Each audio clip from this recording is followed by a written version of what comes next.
Hi, வணக்கம். இந்த அரசியல்வாதிகளோட ஒரு செயலை நம்பிடலாங்க. இந்த மக்கள் இருக்காங்க பார்த்தீங்களா, அவங்கள நம்பவே முடியாது.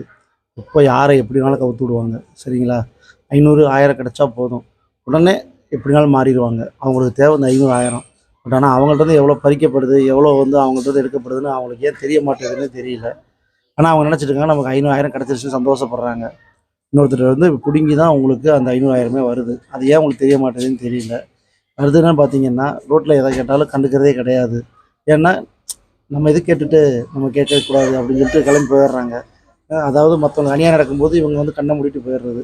அதே இவங்களுக்கு அநியாயம் நடக்கும்போது, "இன்னும் யாருமே கேட்க மாட்றாங்க" அப்படின்னு இப்படியே புலம்புறது. நீங்க கேட்டா தானங்க அவங்க உங்கள்ட்ட கேட்பாங்க.